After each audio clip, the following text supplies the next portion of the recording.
Hello, hello, hello, and welcome to a post match weekend transfer, post vacation mega stream.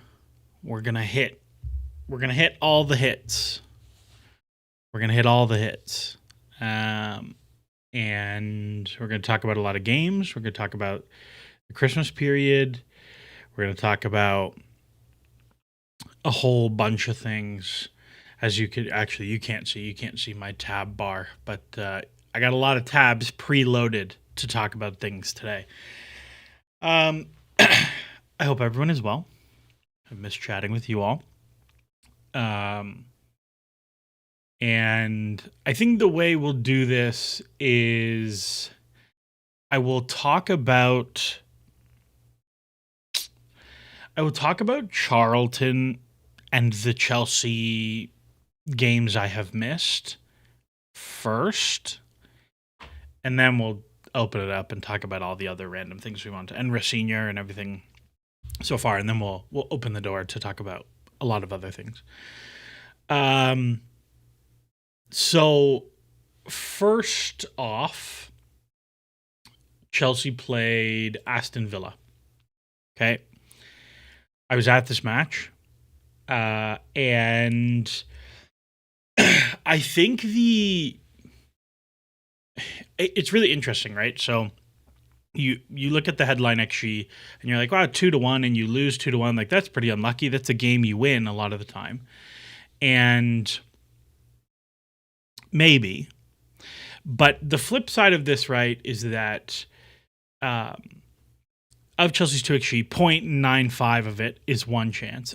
On the flip side of that flip side is that Watkins' first goal is like two chances, but one of them is not even a shot. It's like a save that hits him and chains into a very large XG chance. I think ultimately the real takeaway from this game is that you just need the momentum chart. The Chelsea were very, very good in the first half, like completely dominant. They, from a stats perspective in the first half, they put up the full 2XG. Like I said, the one chance is the majority of that. But getting 1XG from the quality of final third entries and from the amount of control they had was actually quite poor. Like, they could have done significantly more. I thought Garnacho had a really bad game in this game. And if he was better, Chelsea are stomping. And they didn't, like, no shots conceded is amazing. That's a perfect half. And then in the second half, Chelsea fade a little bit physically. Unai Emery changes some things with, like, not being so conservative with the way he was defending. And Villa grow into it more. Chelsea makes some mistakes and then fall apart. And that's the way she goes. Chelsea lose. I will say in person, some things that felt different. One is, like, I'm trying to think who stood out to me as really, really different, because I think I talked about this at the time. Moises Caicedo is a joke live. That guy is a freak of nature. Watching him live. The other player who I think stood out really, really positively, and then he has a bad pass that ends up leading to the first goal, but is like, there's multiple layers behind it. I thought Badiashile live is like genuinely one of the best center backs I've ever watched. Like, he is a Rolls Royce. When he's on it, he looks different level. But yeah, Chelsea played, and Reece James the other one that, like, different level. And Chelsea lose, and it is what it is. I don't think there were like a ton of takeaways from this, given where everyone was physically in their fixture calendar. Like, there's a lot of times you come out of this winning 2-1 or 2-0, and there's no issues. The flip side of that, ZZZ says, how is the general vibe at the bridge different from the last time you visited it? Guessing it was like a decade ago. That's actually a really big thing that felt very different. The vibe was extraordinarily negative. For Villa, I sat in Westview, so like the semi-hospitality area, which, very nice, by the way. Very like American stadium is how I would describe that section of the ground. And to the point that the friend that I traveled with, who had never been to Stamford Bridge before, was like, "Oh wow, is the whole stadium like this? This is so nice." And I was like, "No, the rest of the stadium is a bit of a shithole. This is definitely really nice." And the vibe was that extraordinarily negative. Like, people actually hate Maresca. Hated, I guess, past tense, RIP, hated Maresca to an insane degree. And then not only that, hated the majority of the players on the field. The only two players, maybe three players, who got consistent positive reaction from the crowd were Sanchez, James, and Caicedo in this match. It was very, very negative. Whereas comparatively, I was there 16-17 for Chelsea Swansea during the Conti run at the end of February. So I think it was in the middle of that 14 match winning run or 12 match winning run or whatever it was. I'm looking at my ticket right now because I have it on my wall. I was sat in Matthew Harding Lower, Block 12, Row X, Seat 83, which is actually very close to where I sat. And I think I was Block 12, Row Z this time. And Chelsea went 3-1, but it was overwhelmingly positive. Like, it was Hazard, Fabregas, Diego Costa, like a lot of really positive. And I mean, you're in the middle of romping your way to a title. It's pretty hard not to be overwhelmingly positive in that situation. But it was an extremely, extremely negative crowd environment. And that was even worse at the Bournemouth match. Bournemouth was like, I've been to Toronto FC games in the middle of seasons where they are literally the worst team in the league, and it was significantly less negative than this. It was a real cauldron, and when Chelsea conceded first, like, it was... So I was sat in Matthew Harding Lower for this game, and there were, at 2-1, so like Palmer scores the penalty, and then Enzo Fernandez scores a really nice goal. Genuinely a very well worked, like, you play through, cut back, late arriving midfielder, sticks one in the top corner. It's a great goal. There were legitimately people in Matthew Harding Lower throwing punches at each other because of, like, people reacting to things on the field. Like, I think Garnacho turned one over or something. And like, two guys have legitimately started throwing punches at each other that had to get broken up by a steward. It was one of the most insane things I've ever watched. And Chelsea get done by two, like, really, truly terrible goals to concede from long throws. They concede the exact same long throw they conceded to Brentford. It's the exact same long throw that has given them trouble all year. Bernardo Cueva has, like, changed the zonal markers in the second half, and then they've given up nothing from long throws in the second half. And it's one of those things that they, against Aston Villa, they did the 3 players high thing, and then Villa scored a corner. And clearly Enzo Maresca got turned into a big scaredy cat and decided not to do that anymore. And you ended up not being able to defend the long throws at all. And that was very bad. But I thought Chelsea were, in the first half of this game, very bad, and in the second half, very good. Kind of the opposite of the Villa performance. But in the second half, I thought they were good enough to win the game and somewhat unfortunate not to. Fuzzbrain asks, have your thoughts on Enzo Fernandez changed watching him live? I think Enzo's a very, very good player. Like, the one thing that I think stands out even more watching live than on TV, and it stands out on TV, is he does a lot of foul grifting where he gets into a situation he can't get out of and decides, this is a foul. I am going to fall down now because it's a foul. And a lot of times it's not a foul, and it results in these nasty transitions the other way. And it is not fun when you are there to watch. But I think as a passer and like his ability to move off the ball and receive the ball in dangerous places is pretty crazy. Wesley Fofana is a joke physically, in terms of recovering into the channel, in terms of jumping into midfield to win things. Like, he's on a different plane of existence to a lot of center backs. Like, when you're in the ground, like, the perception of physical abilities is very different. I think just because of the trajectory you're at, but he stands out at a different level. Estevao, another one. I thought Estevao was really, really good. I thought Josh had a very poor game against Bournemouth.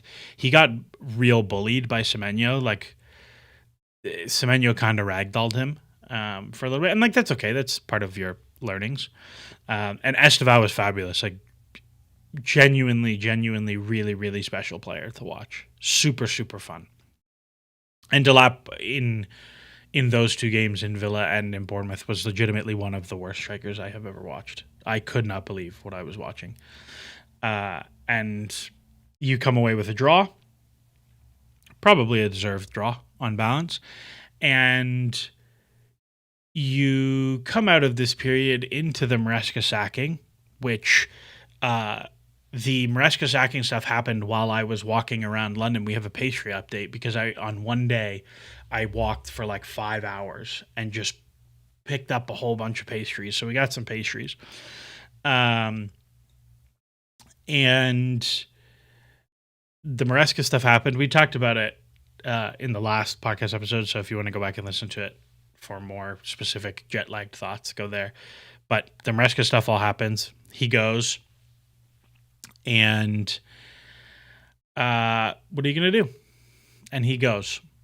Since then, Chelsea draw City. I have no takes on this game. I was on a plane for this game with very bad Wi-Fi.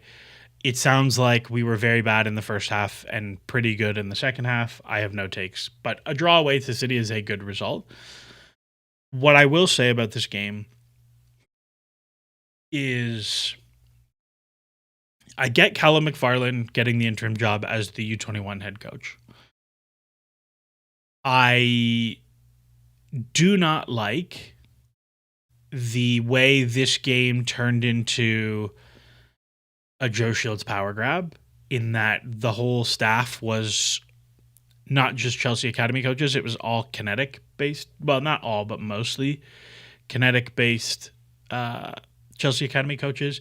I don't like that Joe Shields was on the pitch before the game. Get off the field. That's not your place to be.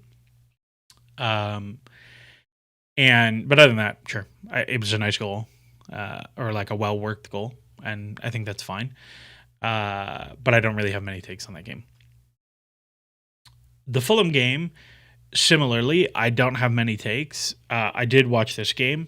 My main takes from this game are that Chelsea played very much well enough to win a lot of the time. And that is with 10 men for 75 minutes. And like, I have nothing to really, really worry about from this game. I will say, and I'm going to talk about Delap after Charlton, I thought he looked a lot better, like scores a goal, good chance running in behind, like puts up a full XG. That's a really solid performance from him. If Cucurella is not an idiot, and again, if we want to talk about, we've had this conversation about when should you take a dog so red versus when should you let it go. We've had this conversation 58 times this year. In the 22nd minute, there is no world where you should eat the red. You should just let him go. The crossover point is something like the 50th minute. And so when you phrase it, or when you frame it like that, it is a categorically terrible decision for him to do that. And it's really bad. It was really dumb and really bad. So not good. Not good on that front. But I thought Chelsea looked okay. Like, real midfield three, Palmer as a right winger, Gusto giving you width around. Like, this was a lot of the things I wanted to see from how this team will set up in the future. Tosin sucks, but whatever. You could drive the Titanic between Chaloba and Tosin. That was very fun. but like vaguely in the right direction of what I want this team to look like shape wise. And I think if you don't take the red, you probably win this game, and then we're in a different place.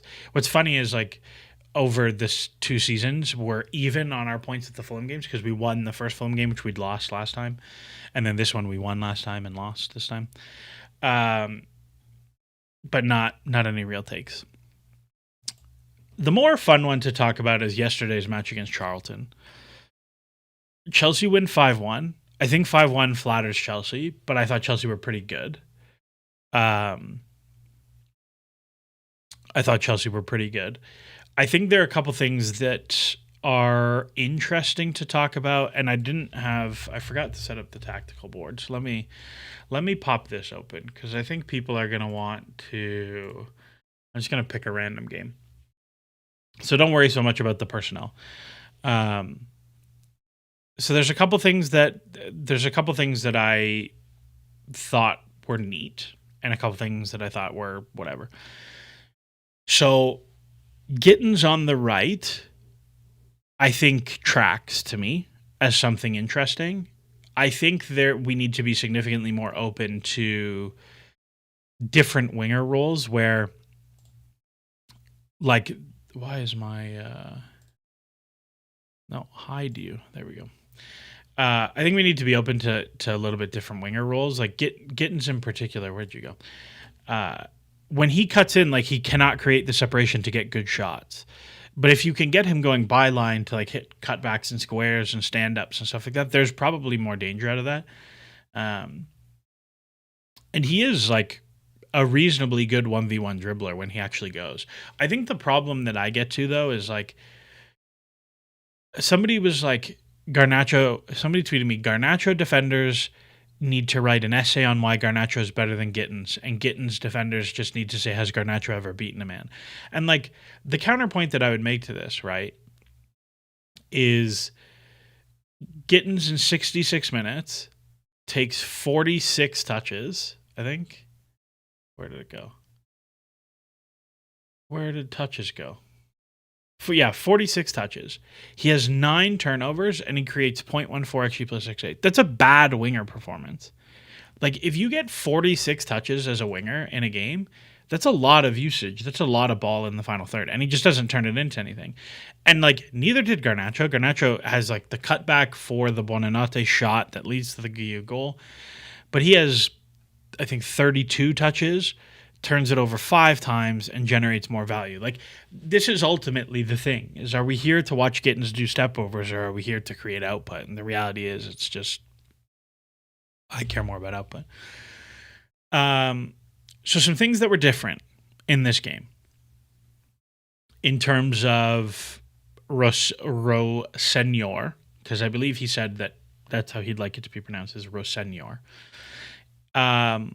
So some things that were different. So first off, Charlton defended like it was sometimes like 4-2-4, and sometimes it was like 5-4-1, and it was kind of all over the place. But I think Nathan Jones is actually like a decent coach because that team is very deeply untalented, and he did some okay things. So what did we see? Okay, first off, we saw, just pretend Enzo is Andre because I'm not changing the names. First thing we saw was very, very narrow double pivot of 2 midfielders, not midfielder plus fullback. Okay. A lot of people said this is new. It's not new. We saw it a lot under Enzo Maresca. It wasn't the most common thing in the world. And it certainly wasn't a thing that we did against back fives. Against back fives, we did not often see, I guess it should be like this because it was Hato there. We did not often see the narrow double pivot with 2 midfielders against back fives. I think one of the things that I enjoyed about this is that it was very much Andre as the pivot player with the ball, and Caicedo a little bit higher, a little bit freer, a little bit less emphasis of playing with his back to play. Thought that was an interesting wrinkle. I don't think it's like a big thing long term, but um, it was much tighter box in midfield, and you did end up with some pretty advantageous like winger receptions. If you compare this match to, like, let's see, what I'm trying to think who we play, like when we played Cardiff. Like Cardiff also went very, very compact block, and until Chelsea created a bunch in the second half, it was pretty stodgy. Like they did not have a certain amount of control, and they didn't really generate anything. And a lot of these here are like big chances in transition at the end. So make of that what you will. But I thought that was an interesting thing. The more interesting tactical tweak for me is that in the final third, and not even in the final third, in the middle third, is that it came very much into back four territory, where a lot of times the ball would go wide to Gittins, and when Gittins would drive in, Josh would get around the outside, which is not a thing we have ever seen James really do this year. We have seen a lot of James, like, if I push all the lines really deep for a second, if I push all the lines really deep and we get all the players in the box doing their thing, and we have Gittins there, and we have Josh, and we've got the two midfielders, and we have the center backs, and then I bring their players deeper and deeper and deeper and deeper, and one more. We've seen a lot of like James sit in this like half space, like where a defensive midfielder would sit. We've not seen a lot of him like breaking the line or overlapping, and Josh was very empowered to do that. And again, it's Charlton, like they're a weaker championship team. How much are you going to index on something like that? But it was a thing very clearly, I think. Hato did the same thing Cucurella does, where like he's in the left half space as a 10, arriving in the box, scores a very lovely goal. A lot of people were like, Hato is the man of the match. I don't think, like, he scored a nice goal, but I think otherwise he was fairly like boring. He was okay defensively, and I thought like pretty poor in possession. Like I don't think he really created that much. I don't know, just not one I would have associated with like a man of the match level performance or anything like that. The more interesting tweak to me, and the less like opponent specific, but more ideological tweak that I think happened, is that under Enzo Maresca, Chelsea's whole ethos has been control, control, control, control, control, control, control, control, control, control, control, control, control, control. That's the only thing, is control. And so what we often saw under Enzo Maresca was a real emphasis on halves that looked like the first half in this game, right? If you look at the first half, Chelsea give up basically nothing of value. They create some stuff, but not a lot. And if you get the goal, great. You're happy because now you can do whatever you want. This was like what Enzo Maresca wanted from a half. The problem, or one of the things that I really disliked about the Maresca era, was that when you think about your game model, right? So you as a coach, how you want to play, you as a director of football, how you want your club to play, you have to think about like, here's how we want to play when it's even, here's how we want to play when we're losing, here's how we want to play when we're winning. And I think the thing with Maresca, or one of the things with Maresca, is that his game model when Chelsea were winning skewed way too far to control. And this is why there were a lot of games that we felt like Chelsea got the goal, and then they're like, okay, we got the goal, the game's done, we don't have to play anymore. And then you let a team that you are way better than back into the game, and then you drop points. And I think this is a thing we all felt.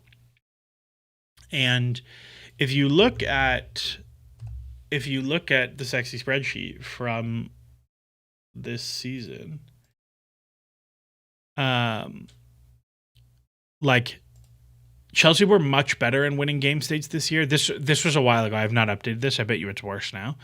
But that was a real problem last year, where they were significantly worse than they were when they were winning than when they were not. Actually, I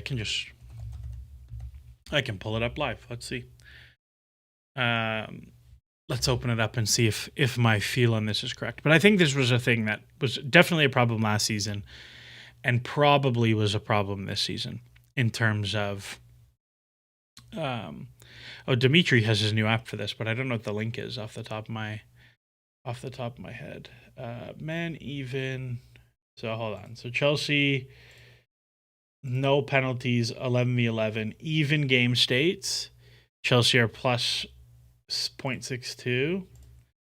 Winning game states, 106. So that's actually quite a bit better. What if I remove these? Yeah, so if I remove like when we're stomping teams, it's 0.39. So it's a little bit worse. So my feel is correct. So what I think in terms of switch being flipped is that it felt like at 1-0, Chelsea were significantly more aggressive with transitions, with their risk tolerance in transition. There were a lot of moments in the second half where Chelsea would win the ball like here, and instead of circulate possession, kill 30 seconds, it was like, no, can we find Enzo in the pocket and go? Can we find Estevao? Like, Estevao came on fairly late. Like, Estevao comes on, when does he come on? 66th minute. And he had so many, he had almost as many touches in 30 minutes as Garnacho did in 80. Or as Garnacho had an 85. So he was getting the ball a lot. And like 4 shots. I think he had 1 shot assisted. Like, he was very active in his minutes because Chelsea were very aggressive to feed him the ball to start transitions to go. And so I think when you listen to the things that Liam Rosenior has said so far with like attitude and mentality, and like, we want it to feel like there is wave after wave of an attack, and we want to be very aggressive in the first 15 minutes at home, and blah, blah, blah, blah. It makes me feel like the decision to be more aggressive in transition when you are winning the games is a real one that feels like a deliberate decision to me. And I think it's something that when you compare Chelsea to the best Liverpool teams or the best whatever Arsenal and City and these teams that are quite good right now, is they take their foot off when the game is done, not at 1-0. And like, I was looking at a thing with Klopp's Liverpool many years ago where it felt like Liverpool would always score in bunches. They would score twice in windows. And it was like, I think it was the year they won the league. Liverpool would score twice. They would score 2 goals within 5 minutes at a rate that was like way outside of random chance. That it almost was like, we've scored, we're going to play even crazier attacking for the next 5 minutes or next 10 minutes because we scored and because we smell blood. And that was a thing. It was like they were much more likely to score again in the next 10 minutes or something like that than any other team in the world. So I thought that was interesting. Other than that, I don't have a ton of thoughts. Like, fullback high, whatever. The fullbacks were interesting.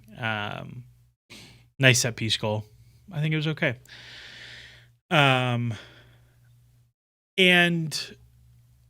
I don't know. I think Maresca so far is saying all the right things. Sorry, Maresca. I think Rosenior is saying all the right things. Like, even if you listen to if you read his press conference, right? Happy with the attitude, control, couple of chances, game opens up. We have very good players, blah, blah, blah, blah, blah. like good start, real positive, a lot of focus on the fans. I was very happy that he rotated. I was pretty worried that he would go a close to full strength team because it was his first match, and I'm very glad he didn't. Um, I thought he could have gone further. Like Shimuka scores a hat trick for the 21s. Shimuka scores a hat trick for the 21s. Like, can you not get one of those guys in there? I would have liked to see Dario Sugo come on. Maybe for Andre, because Andre's going to have to play the next couple games. That's probably one I would have liked to see. But what are you going to do? Yeah, I think like he is saying a lot of the right things. I watched the training session he gave, and what's funny, I'm gonna flag up. Seb did a. Let me go to Seb's thing. Where is it? He tweets too much, so I can't find it. Yeah, he tweets too much. Here it is. Seb did a. No, that's not the one. Where is it? I don't know. He did a whole thing about like just here it is. Quick glance at Rosenior's first training session, and it's very funny. The details in there are like so spot on if you've ever coached at a decent level. But I think the one interesting thing about the training session is that he is very, very, very clearly like reaction comes up a lot in the training session. And I think one of the things that has fallen off a cliff for Chelsea this season is under Tuchel, I said something like, I used to say something like, the team goes where the counterpress goes, where if the counterpress was really good, Chelsea would play really well. And if the counterpress was bad, Chelsea would play really poorly. And that was the only indicator. Like if you closed your eyes and you told me nothing other than Chelsea's counterpress was good today or Chelsea's counterpress was bad today, I would be able to tell you the result with a very high degree of confidence. I think that still remains a little bit true. And I think the counterpress has mostly been pretty bad this year. And so I thought it was interesting that he's flagged that right away, the reaction right away. And those are the sorts of things that are like, that's not a tactical thing. Like it is, counterpressing is a tactical thing, but that's not like, it's not like tactics board tactical thing, but it is really, really important. And so I think it's very funny when, when people do that. So we'll see. Yeah, I think that there are a lot of positives. Panel Footy says, I found it hilarious that Mendes and Maresca were briefing that the sporting directors kept asking Maresca to use the squad as if that doesn't make Maresca look bad. Yeah, I think I'm kind of excited to see when like the longer brief pieces come out on everything that happened, because I think there were a lot of things that were pretty messy. Lev Kondrachik says, hey there, in one of your tweets you said I was very confident in Liam's ability to learn. Why is that? So I think the thing with Rosenior, and like perhaps I'm guilty of this, but I think when you look at young coaches, they generally fall into two buckets. You have people who are really, really impassioned ideologues. Like they have, this is the way I want to play football. This is the way football is supposed to be played. And we're going to play this way and it's going to work and we're going to win. And then you have people who are like, you know, it's about values and it's about attitude and it's about player quality. And yes, it's about the ideas, but it's like as much about the people as it is about the football. And you look at someone who, if you look at someone who played a ton of games in the Premier League, like 400 games or something like that, and then towards the end of his career has like already started setting up, this is what I'm going to do next. Like he was a columnist with The Guardian in his last season. He got his coaching badges very quickly. He went through like a number of coaching roles very quickly. And that, I think, is kind of the hallmark of someone who is like, no, I take this pretty seriously. And the feedback that I have gotten from people who have worked with him is that like he is very studious in terms of like, okay, what do we do well? What do we not do well? And he's very open to feedback, and he's very open to working with subject matter experts like analytics people and fitness people and set piece people. I think like I don't want to make him sound too much like Graham Potter, because I think there is a lot of similarities to Graham Potter, but I don't think he's nearly as much of a wet wipe as Graham Potter. But the reality is like Potter was a pretty easy guy to work with for a lot of people. And if you can bring a lot of smart people in a room and have someone who is easy to work with, bring them together, it becomes a lot easier to accomplish things with that group of people. So that's my take on it. ZZZ says, if you still have the Maresca report card, how would you finish it? That's very funny. Let me see if it's in my Google Slides. Let's see. I got a lot of random things in there. Oh, you can see, you get a leak of the. There we go. Okay, what did I give Maresca for last year? I gave him. Wow, this is a nice report card. Let's see if I add a column.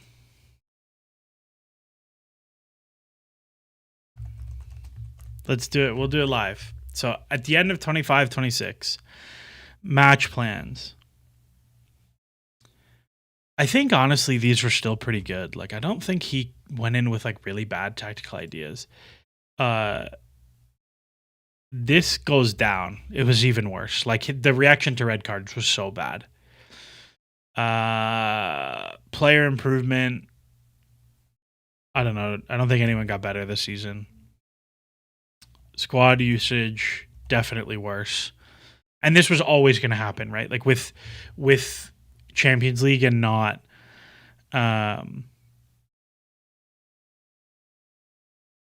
with Champions League and not Conference League, like this was always going to be a worse grade because he was not going to rotate as much. Worse. No kids have played so far.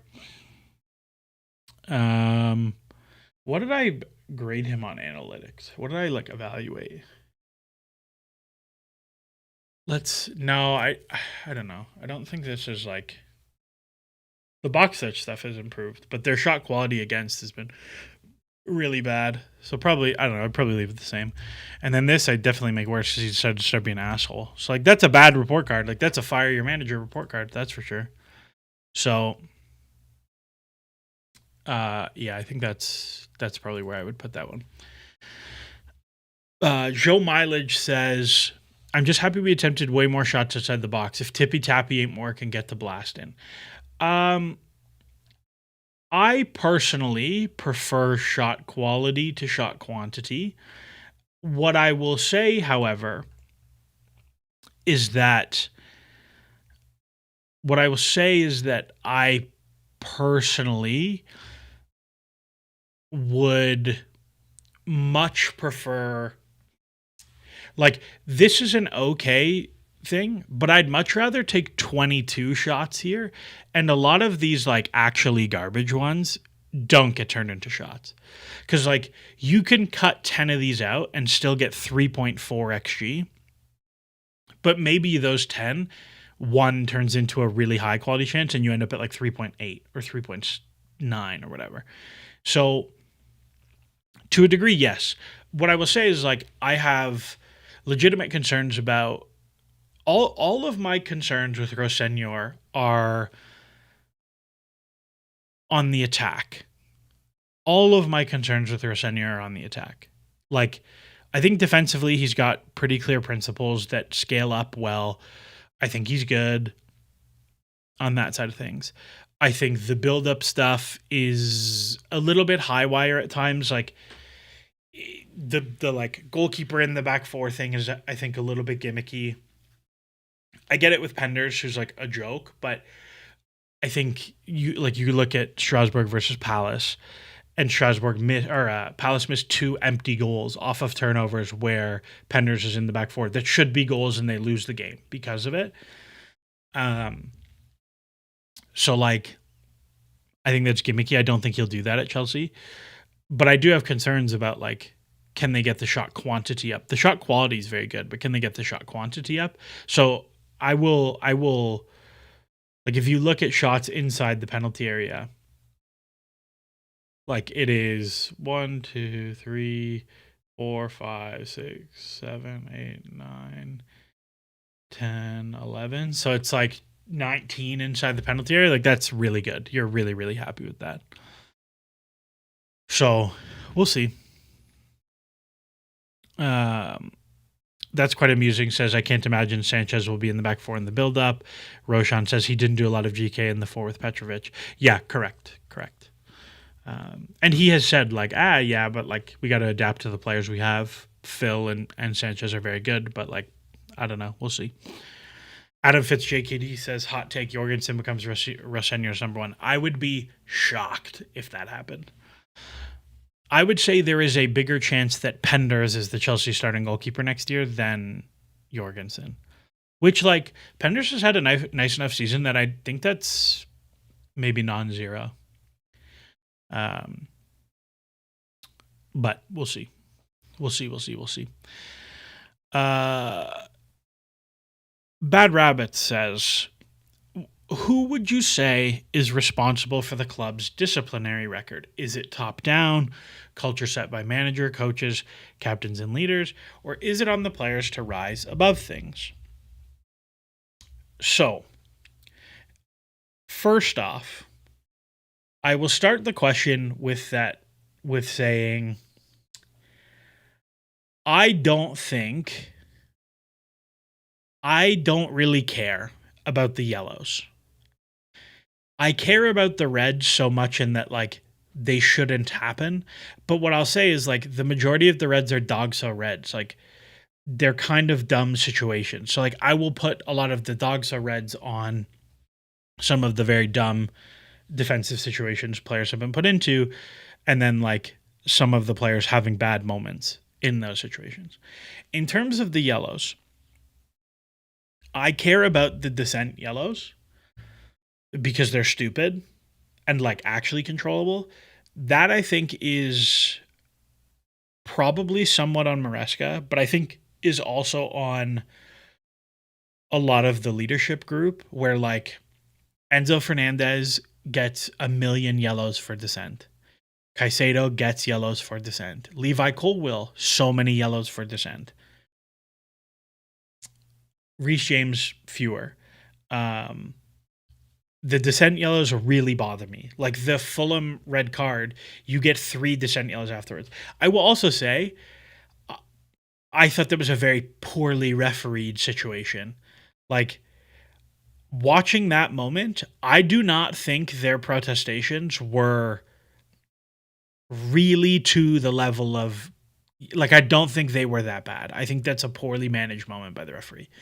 The other thing is, I will say, it is a bit of a vicious circle where Chelsea now have the reputation of, yeah, Chelsea get yellows, and now it becomes very easy for referees to give yellows. Like the Caicedo yellow against Bournemouth. The Caicedo yellow against Bournemouth was a scandalous yellow card. Like, he is nowhere near. It's not a promising attack because, one, the player is chopping to go backwards, and it is a 1v4 transition. Like, that is by definition not a promising attack. 2, I'm not even sure it's a foul.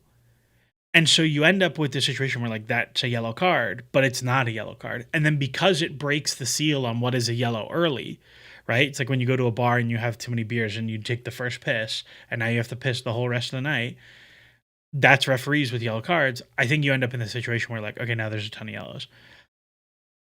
I will add to this that Chelsea have a whole bunch of small guys, and the small guys, to like match the level required physically, probably have to foul a lot. And so you end up with like Enzo takes bookings, Andre takes bookings, Cucurella takes bookings, Caicedo takes bookings, Gusto takes bookings, whatever. All these guys take bookings because they foul a lot. So I think some of it's squad construction, some of it's reputation. I think some of it was on Maresca and the senior leadership group. I think the descent yellows are the only one that, like, I'll put it this way. I coached a U21 boys team that the season before, they had taken 3 red cards for dissent second yellows, where like player got booked for a foul and then kept chatting to the referee and got a second yellow in the same run. And in preseason, a preseason friendly,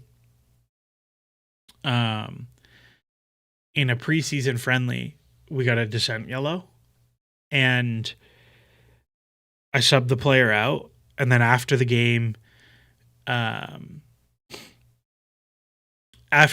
said something to them like, if you take a dissent yellow, you will not play the rest of the game, and you will not train the next training session. And I think we took 1 the entire rest of the season. So, like, there are ways to handle this. So, yeah, I think that's the thing. 257 says Jorgensen probably increases our XG a lot. The question is how much more we concede with him, because def more than with Sanchez over larger samples in the future. I don't think he increases our XG a lot. I think Sanchez's cross-claiming and distribution are both better than Jorgensen. Like, I don't think Jorgensen's that good with his feet. And then talk about lack of height, and we improved a lot on set pieces. Height doesn't matter on set pieces. Aerial ability does, which is correlated with height, but is not necessarily attached. Wesley Fofana is a small center back, but is fabulous in the air. So, we'll see. Sarath Chandran says, what did you deduce about our play once we got to the final third? Do you think it was more sped up than what we would have played under Maresca? No, I don't. I don't think so. I think there was, again, the only real thing that I think was different was the fullbacks were more willing to overlap than just underlap, and that the third center back in the rest defense structure was much more willing to join the attack than normal. But I don't think we played quicker. That's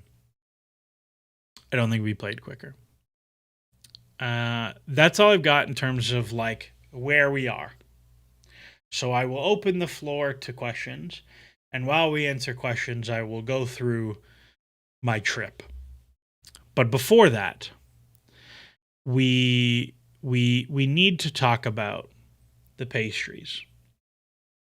Okay, we need to talk about the pastries. So, I have this in a ranked order list from the worst to the best pastry that I've had since I have last streamed. Number 1 came recommended to me by someone on Twitter. I got a mochi donut at Paris Baguette. It was fine.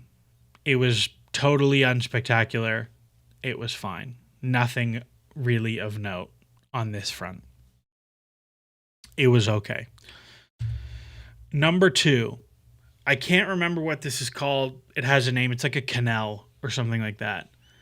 I had it somewhere in SW6, close to where I was staying. It was very mid. Like, it probably should be lower than the mochi donut. It was very mid. At the same place, I got a Queen Amman. So if I'm giving numbers, I'd be like, this is a 4. because somebody wants numbers. This was a 4. This was a 3. This should be lower. I also had a Queen Amman. This is like, it's like a French pastry that they use with like a really fatty buttery dough. I get them at the bakery by my house all the time. The ones at my house I love. This was very mid. Also a 4 out of 10.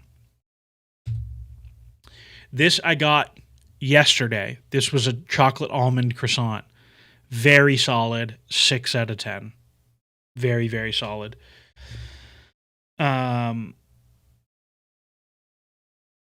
What is going on here? I'm also trying to follow the Buffalo Bills game at the same time, so bear with me. Very solid chocolate almond croissant. This was in Dublin. I forgot to take a picture of it, so I had to find a picture of it. They call it a Cardi B. They call it a Cardi B. It's a cardamom bun that they like brush down with a sugar cardamom syrup. I'm not a big cardamom guy. I became a big cardamom guy because of this. It was one of the best things that I've ever had. It's at a little coffee shop in Dublin called Proper Order Coffee Co. I went there 4 times in 2 days, or in 3 days. Very good. Very good pastry. It was scandalous. If you're in Dublin, you should go there. Adam Fitz JKD says, oh man, I used to live near there. Absolutely. There you go. This I got at the bakery next to my house. This is a lemon hazelnut cake with, those are meringues on top. And then it's like a white chocolate hazelnut bark and then like a lemon jelly on top. Very, very good. This was like a 8 out of 10. And I'll tell you, there's like 5 more after this. We are in hallowed halls here. Very, very good. This I had at a place called like Bobby Joe's or something like that. It was on, there was a subscriber, Barry, who messaged me on Twitter, who lives near where I was staying and gave me a big list of places to go. And this was right next to one of the places he told us to go. And it was like this cute little coffee shop. And it was just a little like almond sugar pastry or like cookie thing. It was very crumbly. And it was like perfect to dip in a coffee at the start of my walk. Very, very good. This was like also 8 out of 10. Very, very simple. Very good. This was at a place called like La Pastisserie or something like that. It is an almond ginger cookie. And there's like, I don't know if you can see it, but there's like chunks of candied ginger in it. It was so simple. It was like 90 pence for one of these. And it was so good. I got one and I got like a apricot croissant that was so bad I didn't even put it in the list. But I got one and I ate it on a bench. And then I walked back to get another one to bring to my friend that I was traveling with because I was like, oh, he'll love this. Very, very good. 9 out of 10. I think this is the second top. Buns from Home got recommended by multiple people. It was not originally on my list of the big loop that I did. And I just happened to walk past one while on my way home. And this is their like berry cheesecake bun. Frankly outrageous bit of pastry. 10 out of 10. One of the best things I have ever eaten. It was so good that I sat on there's like a park across the street from the one I went to. And I like sat in this park and ate half and was like, I'm bringing the rest home for my friend. And then it was so good that I walked back inside and was like, that's fucked up. You can't do that to people. And she was like, what do you mean? And I thought it was like clear that I was being funny, that it was really good. And she thought I was like upset. And I was like, no, that was one of the best things I've ever eaten. 10 out of 10.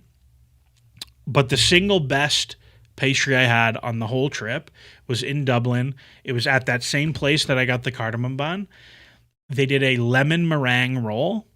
And it's like a cinnamon roll, but it is filled with lemon poppy seed and has a lemon meringue on top. I love lemon in my desserts. I'm a big lemon dessert or pastry guy. Potch and I get on really well. It was so fucked up how good this was. It was genuinely one of the best things I've ever eaten. And it was frankly spectacular. And this was an 11 out of 10. And that was the pastry update. So really, really good.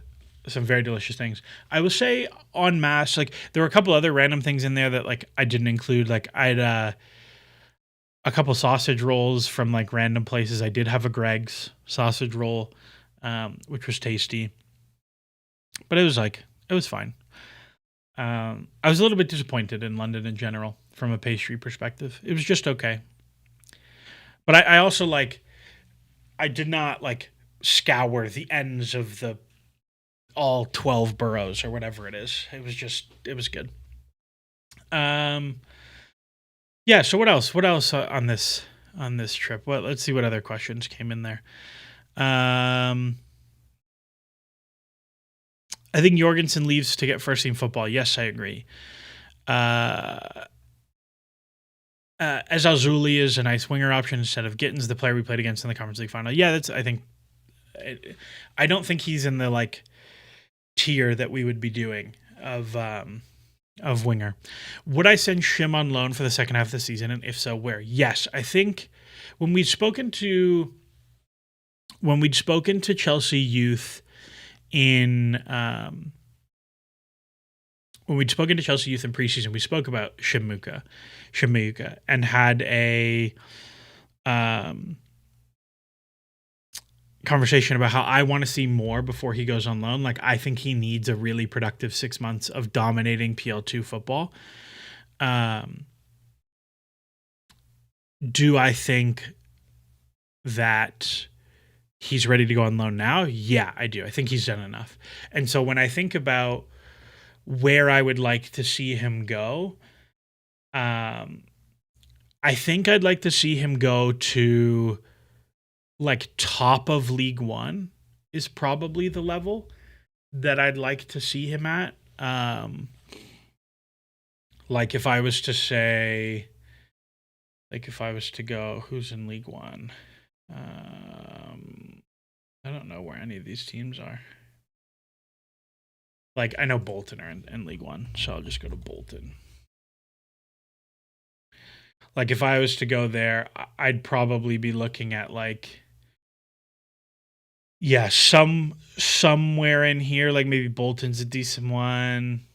Somebody that scores a lot of goals. Reading maybe. Like I think you have options in here. But top end of League One is probably where I would be looking for that one.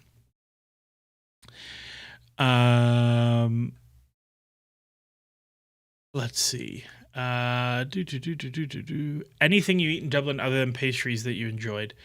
Yeah, I had a couple decent meals there. I really liked Dublin. I saw some family. It was a good time. Very cool city. Guinness, this is going to really piss people off. Guinness is not great. I do not enjoy Guinness. I enjoyed the Jameson tour a lot more. Bob, with lots of B's, did you see multiple instances of two players rapidly passing the ball back and forth yesterday? Felt like it was a deliberate tactic to provoke the press. I do think Chelsea were... so somebody asked earlier in the final third, did Chelsea move the ball a lot quicker? I think the place that I actually did see much quicker ball movement was in the build, like the 3-2 build.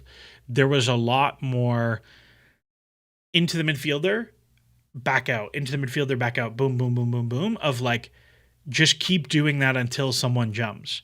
Instead of like the sit and wait where it's like, okay, you studs on the ball, you wait 10 seconds, nobody comes to press you. Okay, now I'll press it. It was much more use the ball movement to trigger jumps and then play out of them.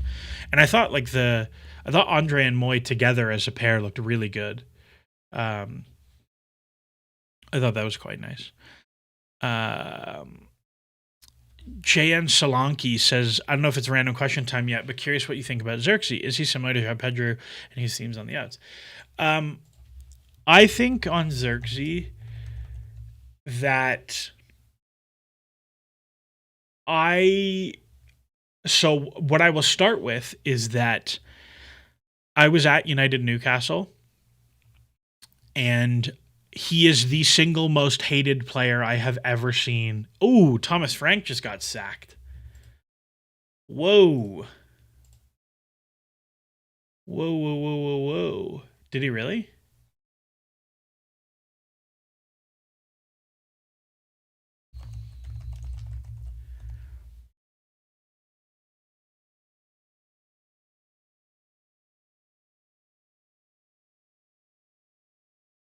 I'm not seeing.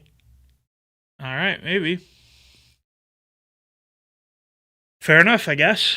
They've been pretty bad. So, all right. We'll see. We'll see what pops up from there. On Xerxes, yeah, I've never seen a player more hated in a stadium than watching Xerxes the second half of United Newcastle. Like, it was pretty vile. Like, yeah. What I will say is I don't love him. I am very anti his profile of like he has 2 hot seasons where in Anderlecht where he like beats his numbers a little bit enough that you're like, all right, sure, and he beats them with both goals and assists. So you're like, I don't know.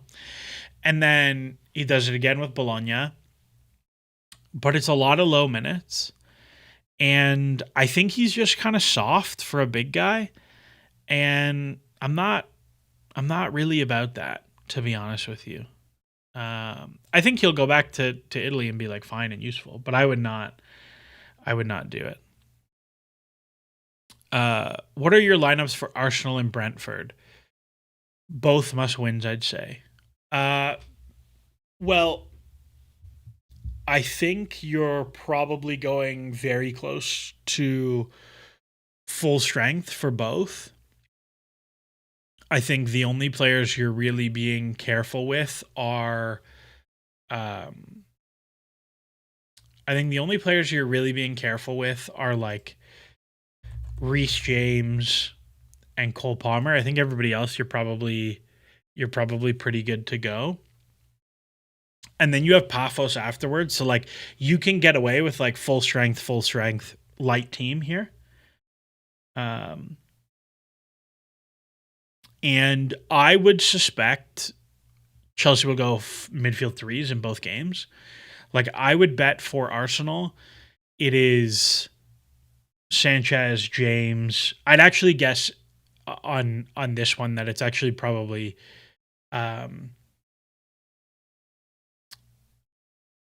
Sanchez. I don't know. Maybe James plays left back.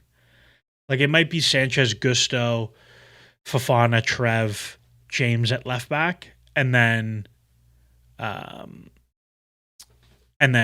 Andre, Moy, Enzo, Palmer, pick a winger, probably Steve, and then João Pedro. Maybe it's Gusto left back and he goes high. I don't know, but I would suspect something like that. And then Brentford is Cucurella suspended for Arsenal still? I think he is, right? And then Brentford, because yeah, he gets 3 games.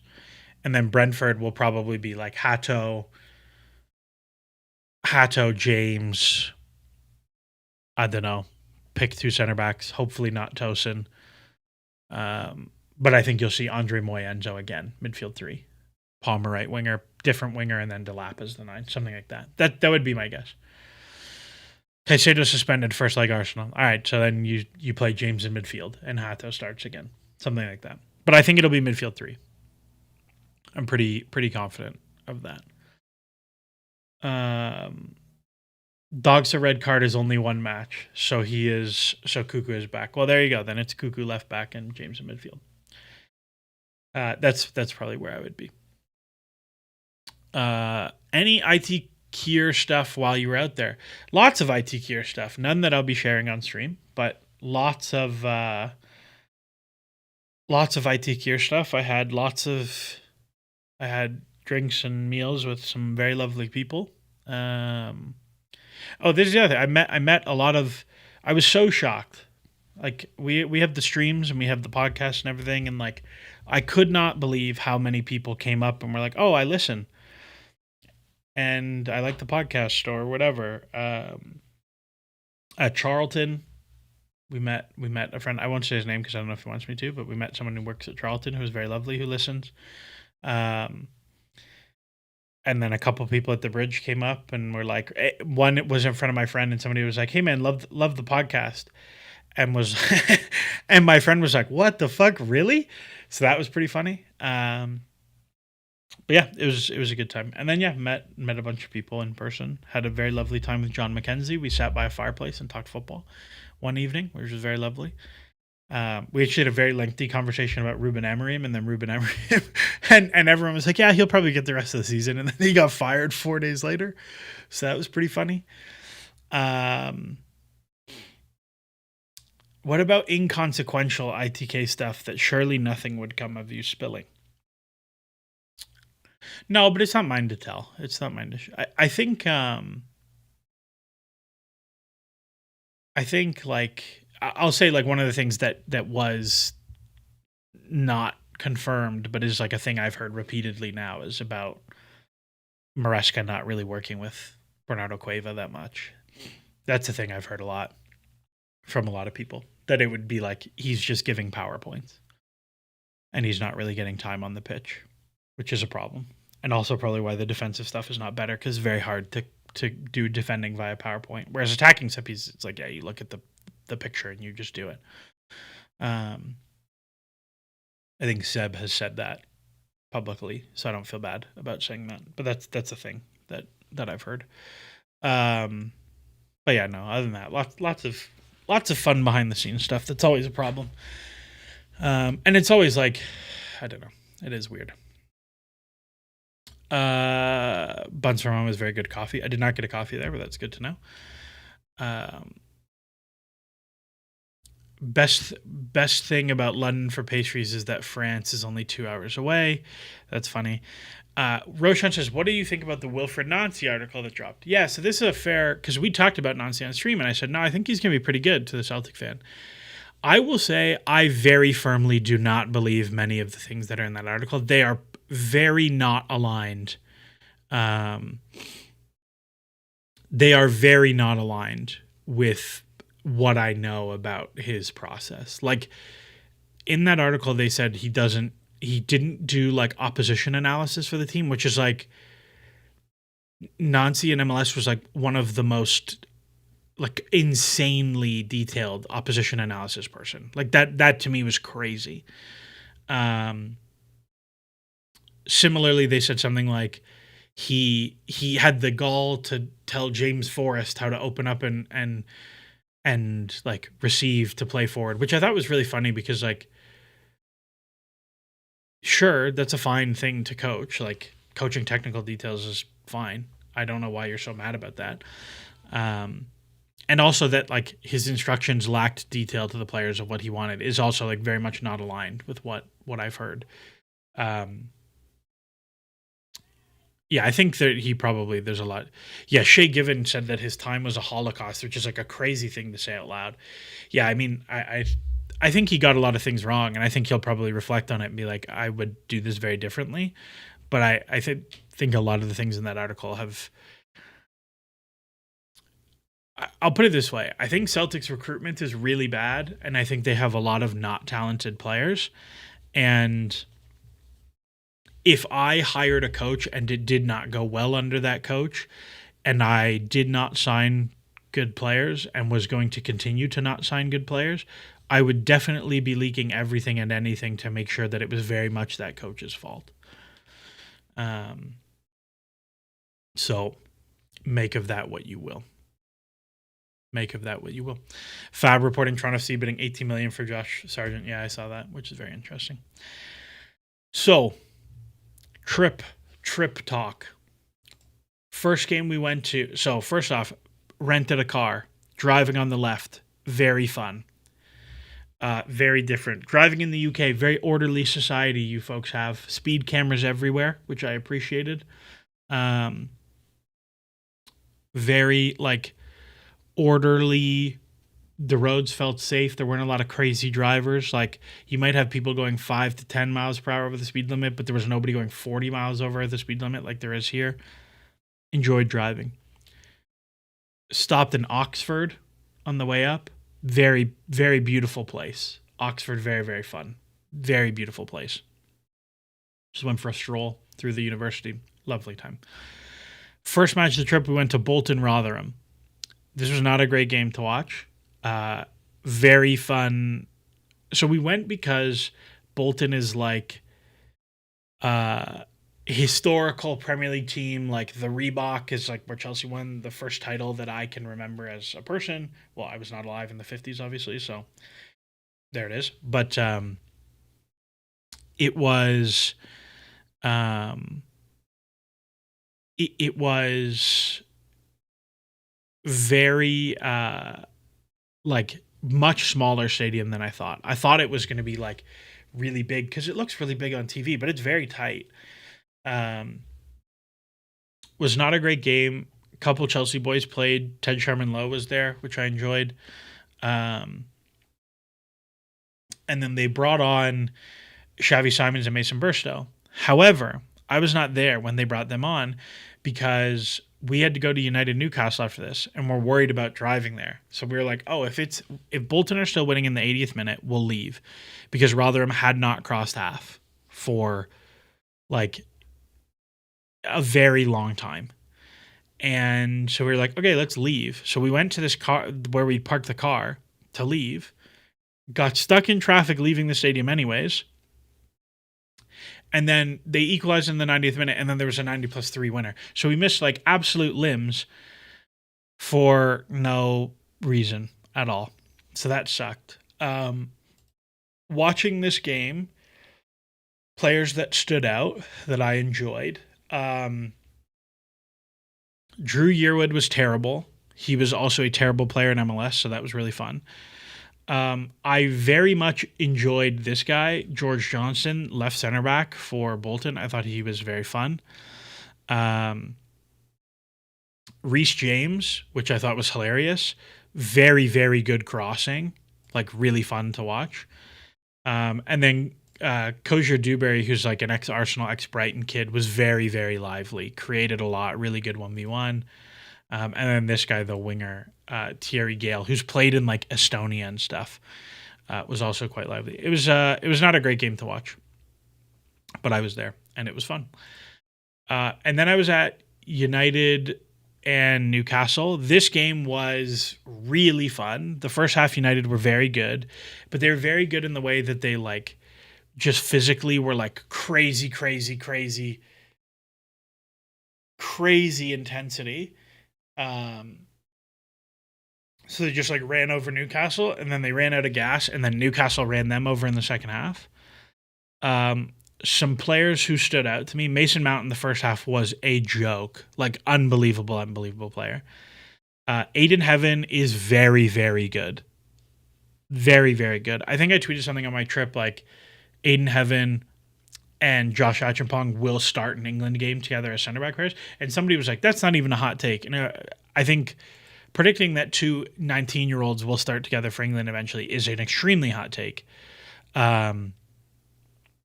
But he was very, very good. Joshua Zirkzee was very bad. And then on the Newcastle side, Lewis Hall is freakish. Like, genuinely one of the best left back performances I've ever watched. He was like so dominant in this game. So dominant. United had no ability to deal with him on the left. I would pay a frankly disgusting amount of money to bring him back. He was so good in this game. Really, really stood out. I'm trying to think who else stood out in this game. Gordon was okay. I thought Newcastle were like not great. I thought Hall was like really the guy. Tonali I thought was useful as well, but he was the guy. Chelsea Villa Who stood out? We talked about this. I thought Caicedo looked really good. I thought James looked really good. I thought Betty Shea looked really good. I don't think anyone on Villa particularly impressed me. I thought Maatsen had a really poor game. Io says that dribble on the halfway line to get out of pressure from four ball players and then the final ball. Yeah, Lewis Hall had it was a corner got cleared to him, and he was the last defender on the halfway line getting pressed and dropped the shoulder and then dribbled out. And I was like, oh, okay, you're just that guy. You're different. Somebody asked me a question and they reminded me today. They said, ask about this on stream. Island Time Phil. And he said, because before the trip I'd said Yildiz one of the few players I can remember ran super hot, and then the metrics came with the Yildiz had a much better season by the numbers this year. And then he said, if we were to look back a year or two from now and Morgan Rogers actually hits, what would future you be saying to justify your miss? Similar to how you've said on the pod you missed on Kane and why you thought he wouldn't hit, but what ended up making it to work. So one of the funny things is about missing on Kane. I was talking to Seb, and he was like, I also thought Kane sucked. And so we were trying to figure out what we both missed, which was an interesting conversation. In terms of justifying my miss, I will say, where I am now, I don't think it's an unpopular opinion from data people that yeah, he's fine, but he's not that good. And he's definitely been worse on the underlyings this season. And again, it's always a red flag when you outperform everywhere. If he outperforms his XG, you could be yeah, he's a good finisher. But there's nothing about his XA that you're yeah, he's going to consistently create better chances for other people. That's just noise. In terms of what it would take for let me see exactly what he said. What ended up happening for him to be much better? I think there's two things. I think one is that part of the reason why his output is low is because Villa are not a particularly field tilty team. They do not generate a tremendous amount of final third pressure. And that the thing Rogers is really good at, will scale up more when he is in the final third more. I think this is an argument for Semenyo, right? Semenyo goes to City, had a pretty nice first game in a 10-1 win against Exeter, but Semenyo goes to City, and Semenyo's numbers were not huge at Bournemouth, but we all largely agree that he is a very good ball striker. He creates really good separation to get his shots off, and that if you were to take this and then move it to a team that he doesn't have to do any progression now, he just has to do ball into the penalty area rather than middle third to final third. He has to do ball into the penalty area and ball to shoot. You would look at it and say, okay, that will scale up. I think you can make the same argument for Rogers, that if Rogers goes to a team who has much more ability to get the ball to the final third, and he now can do final third into penalty area stuff, that his numbers will scale. I don't think that's the case. I think he actually benefits from being able to play in open field a lot more. But we'll see. We'll see what it looks like. He scored again yesterday, I think. So, I don't know. And Kane, I don't know. Kane was very different. There was a lot going on there. So that was Chelsea Villa. Chelsea Villa was a bit of a, not a super fun game. I was properly head loss after this game though. Watching it in person, I was so much more mad. From whose minutes do I think Semenyo is going to eat? Let's see.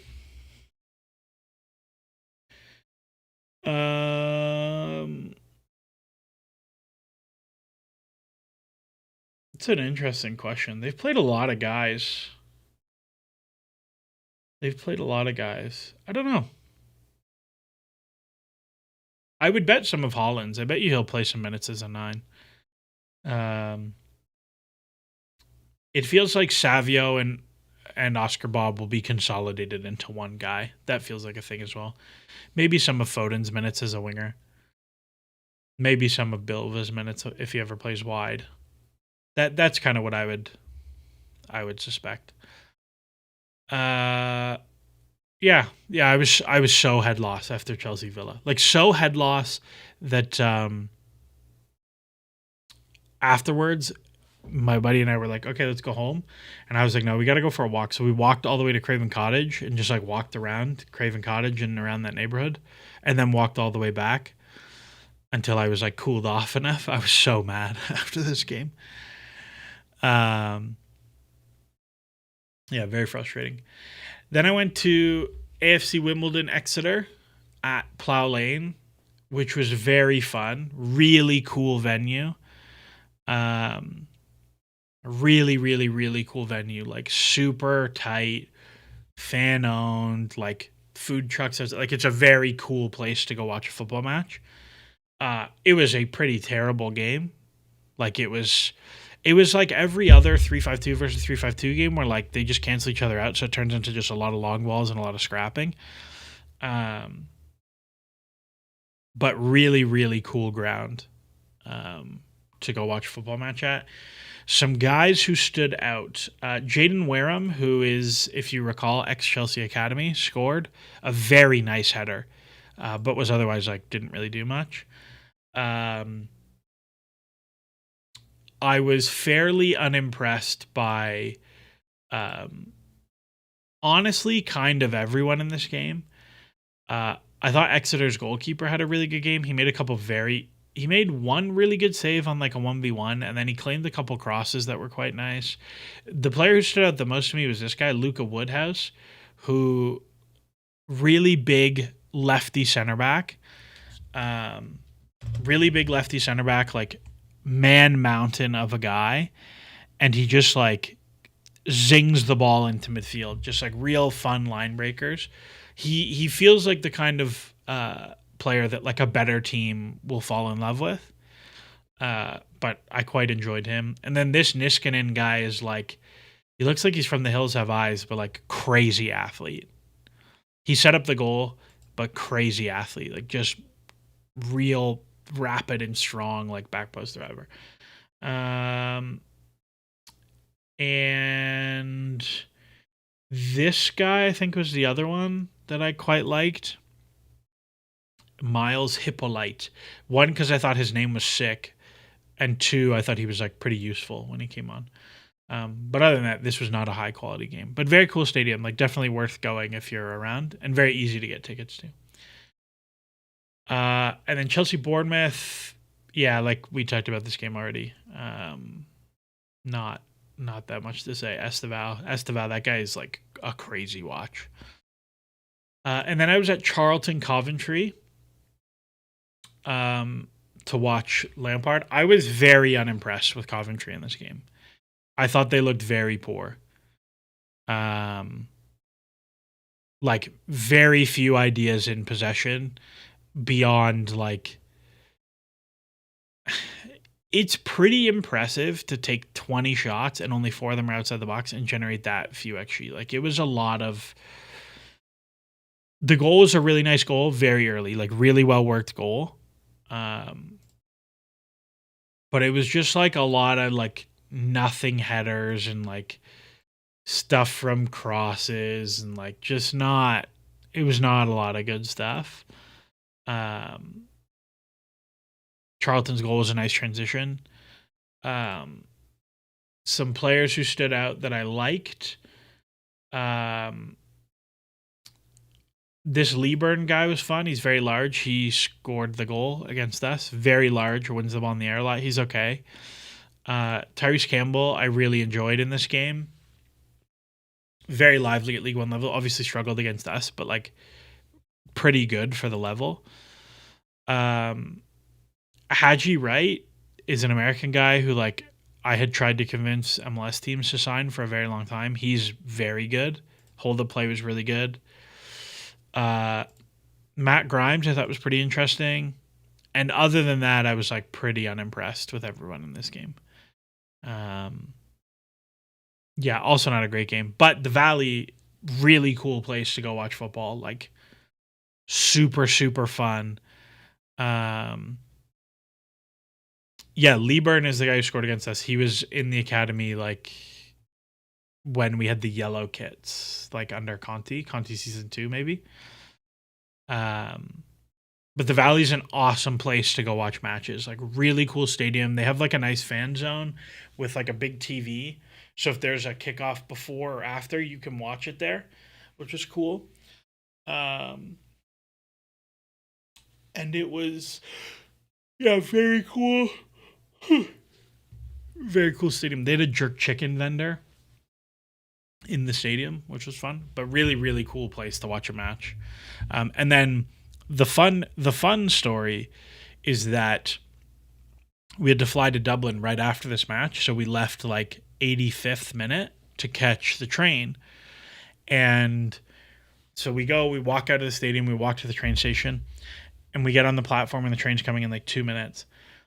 And I'm standing next to my friend, and I'm looking at these two guys. And I'm like, I recognize this guy. And I realize that it is Ryan Bertrand with his hat pulled like way over his face, so you can't really see that it's him, and Scott Sinclair. It was Ryan Bertrand and Scott Sinclair. And I'm like, I don't want to like blow their cover because I don't know how like people react to seeing footballers here. But also like they're not huge names. So I want to go say hi, but I don't want to blow their cover. So I like kind of slyly walked over, and I showed Ryan Bertrand my Chelsea tattoo and just said like, "Hey mate, thanks for Munich." And then I was like, I don't want to like draw attention to you, so I'm not going to ask for a picture or anything. But like, hey man, like thank you. And he laughed and was like, thanks. And then I said to Scott Sinclair, I was like, so what do you think of Esteval? And he just laughed and said, good player. And I was very proud of myself for asking Scott Sinclair what he thought about Esteval, which was a very inside joke for me. And then I got on the train and went to the airport. And I have no idea. They probably are like, who the fuck is this weird American guy? I also found out that Seb was at the Charlton game, like quite close to where I was, but we did not see each other. And yeah, so I saw Ryan Bertrand, who looks like he has put on quite. He does not look like a professional athlete anymore, is how I will describe it. But yeah, very very fun. So I asked Scott Sinclair about the Brazilian Scott Sinclair. And yeah, that was all the matches that I saw on my trip. And it was a very fun trip. And again, like very funny, very nice to meet a lot of you in person. And a lot of people gave me recommendations for restaurants and for places that I really enjoyed. So, thank you for that.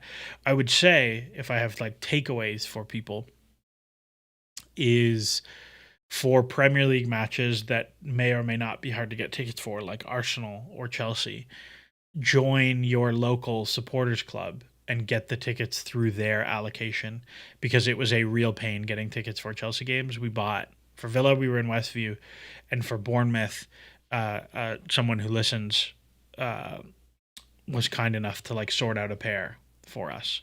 And like that was very lucky. So that's my main takeaway. India Kitchen says, are we at a point where we might not be able to say for sure, but feel that Rodgers will be a plus finisher? For his career, he is 2, 4, 7, 15, 22 for 18. 22 for 18 is like, so it's, I think if you did like the Bayesian distribution thing for this, 22 from 18 is so low that it would be like, yeah, like it's 150 shots. Like you're just not. It's still going to be very firmly within the realm of average finisher that early. If he was like 25 for 18 and had like 200 shots, you'd be getting to the realm of, okay, this guy like probably. But like if you look at it, like minus for Blackpool, minus for Burrow, plus like these 2 seasons here, or these 5 seasons here, basically average out to 0. And then so it's really just this season is +4. And I suspect come the end of the season he won't be +4. So like there's a world where he goes cool down the stretch and like I don't know, he finishes +1 maybe. So we'll see. Like he hasn't scored in 4 in the league. So I don't know. And really all of his overperformances, like just those 2 games. Like this is not that nice. This is not to be. I'm being an asshole, but like double, and he scored 1 goal outside of that. Like really? This is the season people are getting that mad, that up in arms about? Brace, and he has scored 1 goal in the other. This is very comparable to Nani last season, whose goals were very bunch, and everybody was like, Nani sucks. People don't. I'm convinced people don't watch. Nothing. Assist, great. Nothing. 1 goal. Nothing. Great game. Nothing. Assist, okay. Nothing. 2 goals, great. 2 goals, great. Nothing. I don't know, man. Weird one. Can't remember if it was the Adley for Bournemouth or that was also the one at Milan, but he had pretty nice data. How was he? I don't know, fairly uneventful. Yeah, there was not. Bournemouth did not look great, in my opinion. Watching that Chelsea game, I didn't think they looked like, other than the long throws, they legit got very little. I'm trying to think who from them stood out. Semenyo looked okay. David Brooks looked good. David Brooks is a player I've always really liked. Yeah, I don't know. I thought it was very funny that Petrovic conceded 2 goals and like had no chance. Like it's a penalty and a screamer, and I was like, oh, this is very funny. Yeah, that's quite amusing. A stupid team will spend huge money to bring him in. Brackets, it's us. I am so deeply worried that we are the stupid team to bring in. I am very worried that we are the stupid team who's going to bring in Morgan Rogers for £100 million. And like Joe Shields is getting his power grab. So like it's coming. Like if you want to know who Chelsea are going to buy this summer, it's going to be him. HK says thoughts on Krupi. Saw someone saying he's the new gen French Michael Owen. So Krupi has been like a stats head favorite for quite some time. He put up gross numbers in Ligue 2 for Lorient and like pretty solid numbers as a child for Lorient the season before. I think he's very good. I think Bournemouth are using him very appropriately, where it's like a lot of sub minutes, a lot of rotation minutes. There are some shenanigans because Lorient and I think Lorient are owned by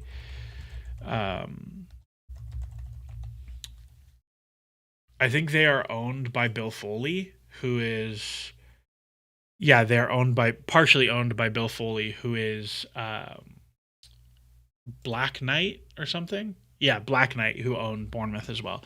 So like he moved for 12 million and people are like, there's a lot more money probably to be made there, but he's really good, like really really fun young prospect. Very very solid player. So I think that was interesting. Panel Footy says, "Yeah, Kira, I'm not digging this kinetic Joe Shields stuff. Feels super sketch." So let's talk about the Joe Shields remontada. So yesterday comes out. I guess let's go to the Chelsea spots. They will have. I think their tweets will be a good lens to look at this through. So.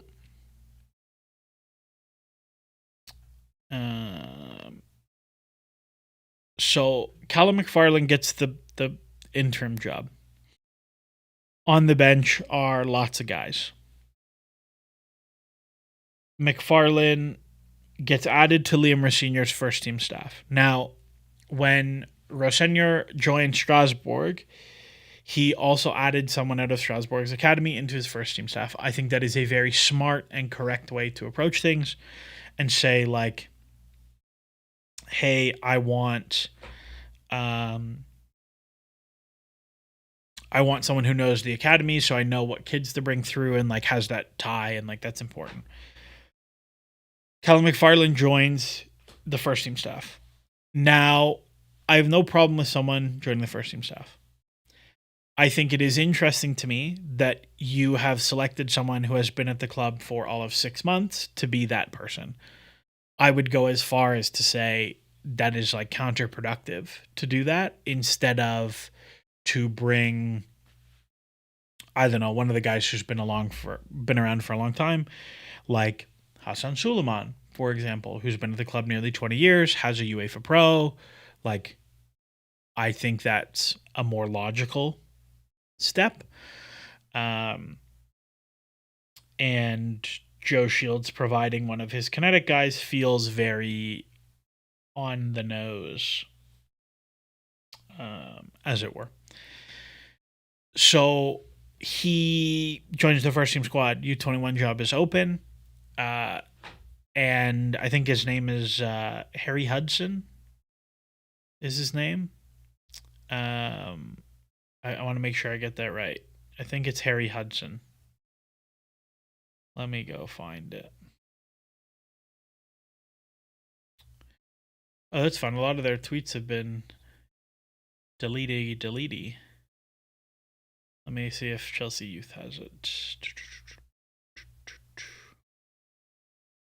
I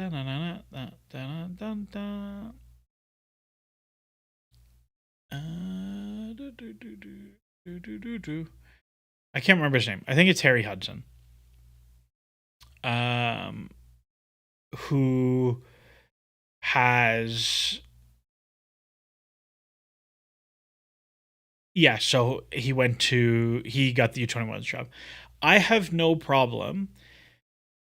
Yes, Harry Hudson, U18 assistant to lead the U21s. I have no problem with not jumping the U18 coach to the U21s from like a stability perspective for this season. Like, generally you want to avoid changes as much as possible. I have no problem with that side of things. I think it's fine. The problem is that in the follow-up to that is that Hassan Suleiman is then booted out of the U18s, who have literally not lost a game this year. So like, it's not like you can say, oh, like he's not doing a good job. Like they're really good.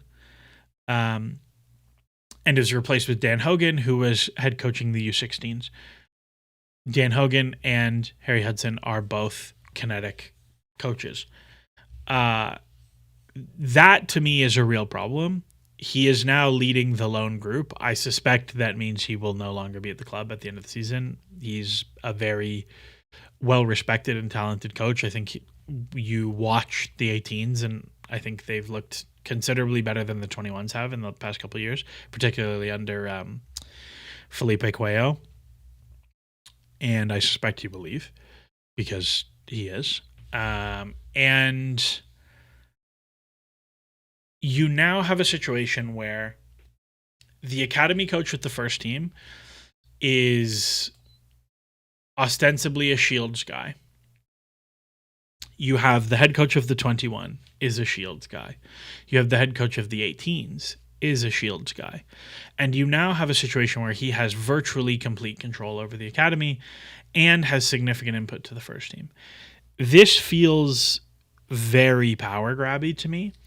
And like, one of the things about the way Chelsea has worked is that they have a flat hierarchy, which just means there is no hierarchy. But you have Shields, you have Stewart, you have Winstanley, you have the new Liverpool guy whose name I'm forgetting right now, who are all, and you have Sam Jewell, who are all like evenish. And there's problems with that. One, because if you are below that, you do not know who you report to. Two, if something goes wrong, because there is no clear hierarchy, which of those 5 people do you blame? Particularly when, like, if you go look, if I go look at the names, right? No, I don't want that. I don't want these guys. I want,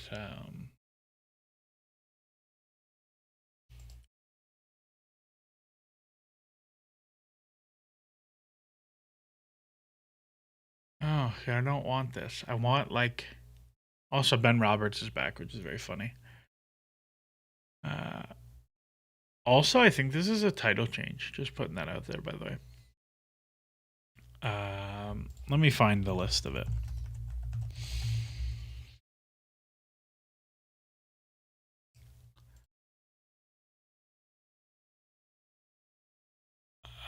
Here we go. Now we're getting there. Yeah, management. So you have co-sporting directors, 3 of them. Then you have 2 director of professional footballings and scoutings. And then you have a technical director of the academy. You also have a head of scouting. You also have a bunch of scouts and loan player managers. Also, Ruben Samet in there as a scout is pretty fun. Like, also Ross Turnbull. That's fun. That's not one I'd thought about. You end up in this situation where, like, if something goes wrong, whose fault is it? Who do you pick of these 5 people? And you say it's their fault. And the other part of this is because there is a flat 5, nobody has like the control and power consolidated to do a thing. And so because of that, you end up with all these like backroom politicking to get what they want done. Like, you hear stories of, like, I think Dimitri tweeted something about this, about like trading floors in the 90s where like management just takes one step back and says, like, you guys sorted out, the best ideas will win. And like, people have realized that doesn't work. It's not an effective way to like make things work. And so this feels to me exceedingly like a Joe Shields power grab. Exceedingly. And I'll tell you this, of all the directors that are there, if I was ranking them in order of how much I want them to take a power grab, he would not be last, but he certainly would not be first. And that's probably suboptimal. Panofooty says, it's also a bit of trouble that I am 1 license below McFarlane and you might have a higher one. No, I have a national B, so I would have the equivalent of a UEFA B. So I'm like 1. Actually, I guess he doesn't have his A yet, so I'd be the same. Yeah, I have my CONCACAF B, which is like the same. Bananas Rock, is Hassan moving over to the loan department actually a demotion? It seems like that to me, but I'm not too in tune with these behind the scenes roles and what it means for someone's career. Yeah, generally the loan group at Chelsea has been like kind of where they stick people. And like him not getting the 21's job and being removed from the 18s is like a pretty direct a pretty direct slap in the face. And I don't really care about the license thing that much. Like, I think there are coaches with UEFA Bs who are better than coaches with UEFA As, and there are UEFA As who are better than coaches with UEFA Pros. And I don't think it's a box ticking exercise either. Like, I think they matter. But it is what it is. I think the bigger problem is,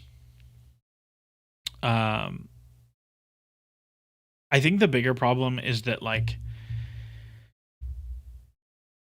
you Chelsea's academy for the past 15 years has been probably the best in England. Well, almost certainly the best in England. And maybe the best in Europe, like certainly up there. And I think it is incredibly egotistical for Joe Shields and his cronies, because I would call them cronies, to come in and say, actually, you're doing it all wrong. We know how to do this. Goodbye. And like Bath and Fraser go and whatever, like there's a lot of other things that played into that. But I think it's pretty, I don't know. I think it is certainly something that has occurred. So we'll see. We'll see. I just like, I don't know. Not very fun. Not a very fun time in Chelsea land. And like pretty telling, I think, that like Chelsea win 5-1 yesterday, and people are still chanting "fuck off Egbali," and like anti-Clear Lake chants. Like they're gone. Like they. I don't think there is any coming back for this for Clear Lake. I think Todd Bull, if like the ownership flipped again, where like Todd Bowley had control again, people would be much more cool with it. But I think I think like there's no coming back for Clear Lake. I think even if we like won the Champions League this year, I think people would still be like, I don't care, you're an asshole.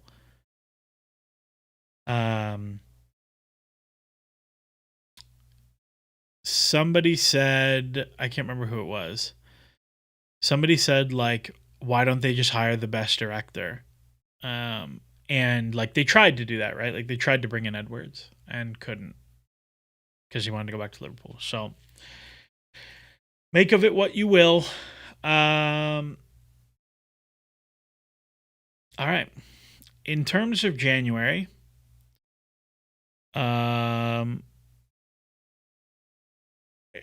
Panafooty says maybe if Mark Walter decides that he wants more money into Chelsea, but otherwise, where would Todd get the rest of the cash from? And Better Rabbit says, I don't know that Todd has the money to buy them out. Who would buy the shares now? Well, I think this is the thing. I think neither side will buy the other side out, and so you end up in this uneasy truce. But the chairperson thing like flips back and forth between Igbali and Bowley. Like they have that weird rotation thing.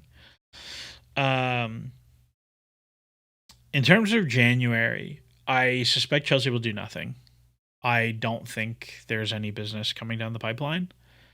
I have not heard as much. I suspect the only business that may happen is like Tyreek George moves on a permanent in January, but I would bet that they're just going to sit on him till the summer. I think you might get some shuffling of loan deals, like Ishe Samuel-Smith has not played very much at Swansea. Kendry Pais is the other one that I've heard. If you want some IT gear, I've heard that like the Pais thing is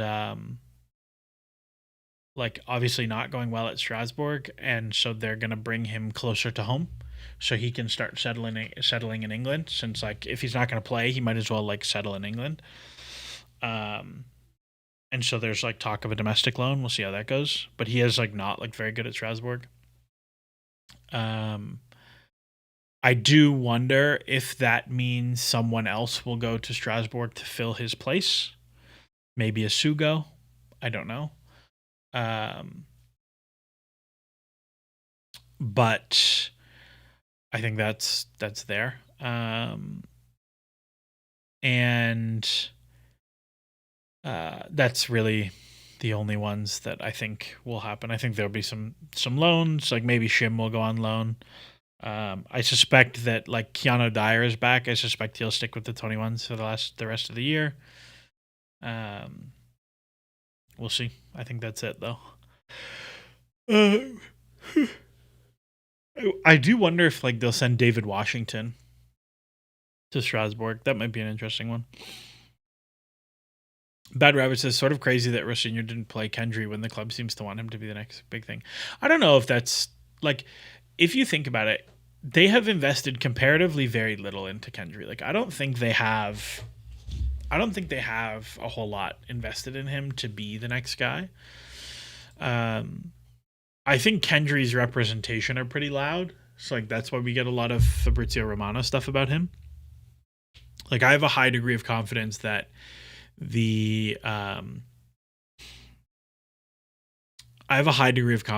his like all the stuff around him in the summer was from him, not from Chelsea. Caleb Wiley's loan was terminated, but he's been injured. I don't know if they'll find another deal. I think him and Slonina, ZZZ brings up Slonina. It's been a year since his loan was terminated. I think like Slonina's was terminated because he broke his hand or his finger or something. I would suspect that this summer both Wiley and Slonina leave for very small fees, probably back to the US. I liked the Slonina deal. I think it was probably a small overpay. The Wiley deal I hated from the beginning, so I'm not shocked that that has gone the way it's gone. I think maybe the interesting ones to think about in terms of like outgoing loans or whatever, like Sarr, I still don't see a future for him here. Anselmino, we'll see. I think maybe the interesting loan here is Jackson, where by all accounts, like the real breakdown was Jackson and Maresca, not Jackson and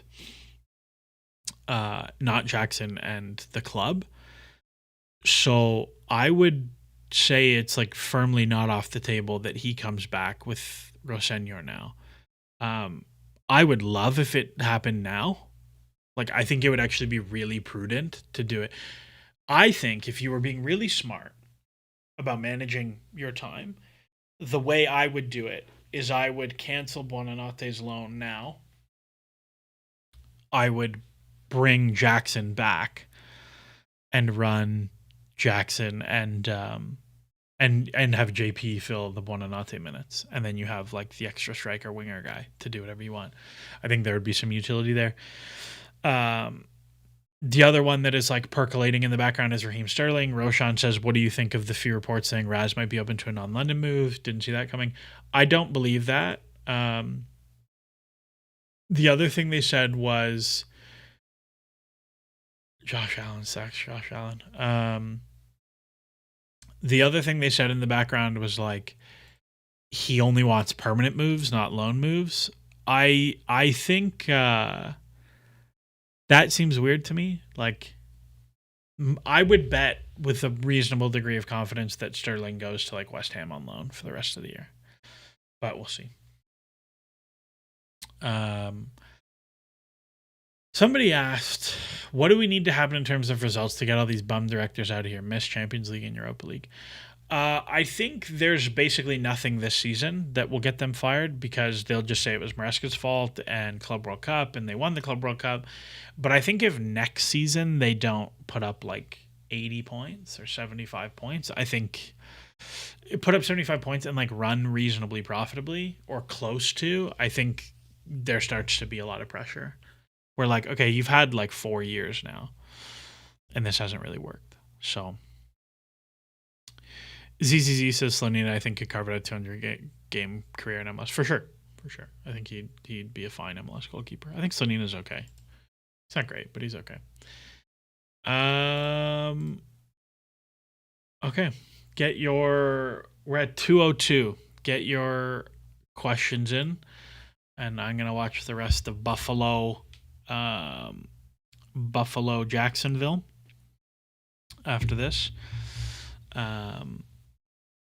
Roshan says, I have a feeling Chelsea will feel they have to sell Jackson this summer for financial reasons. They just don't have a lot of profitable sales this summer. Just hope I'm wrong. Maybe.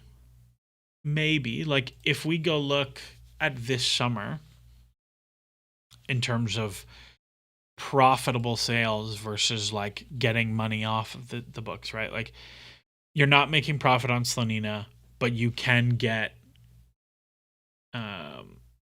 but you why does it say no eligibility? But you can get some like wages off the books. I suspect you'll see like a recycling of Jorgensen. And I suspect they will consolidate the center back list in particular. Like, you just have a lot of bodies there. Levi, Trev, West, Tosin, Josh, Benny, Disasi. Like, that's a lot of guys. And so I think if you get 15 million for Disasi and you get 25 million for Badiashile, or you get 20 million for Tosin, like, Tosin can be immediately profitable. That's why I think he's the one that will go. And I think he's like the oldest and the worst one. I would bet Tosin and Disasi are gone for sure. And then, as that's quite amusing, says like a couple of players down to 2 years left on their contract. James Chalobah Cucurella, who that I think Chalobah, they'll look at the 2 years left and be like, we can cash in here, which I hate.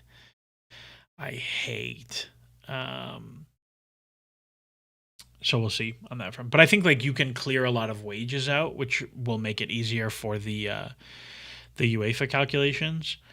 And like, what do you do with Romeo Lavia? Like, Nimedes Felice says James should ship to Barcelona so he can go win something. James has won the Champions League. What are you talking about? And then Buonanotte comes off. That's not bad. Terry George, you can book some profit there. Remember, you only book 1/3 of the profit for UEFA. Sterling coming off is a lot of free wages. Neto is one that I look at. Like, I squint at. There have been enough whispers in the ether that I'm like, huh.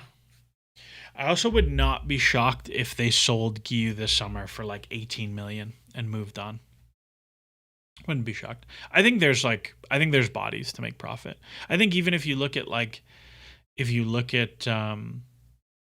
the guys out on loan, like they sold Castledine for $1 million plus a solid sell on, which felt like a low fee. But like the guys on loan, like Guiu, they could flip for a profit pretty quickly. Ishe Samuel Smith, they could book a profit pretty quickly. Sarr, I think they could sell for profit. Pais, I think they could sell for profit. Datra Fofana, I think they will rack up some money. Anselmino, I think they probably won't go. It's like, I think there's room for them to generate money there, and also just clear some stuff off the book. So we'll see. Io says, think you missed my question on England's first 11 at the World Cup. Let's see who England have been playing in their most recent matches. If you made me guess. No, I want.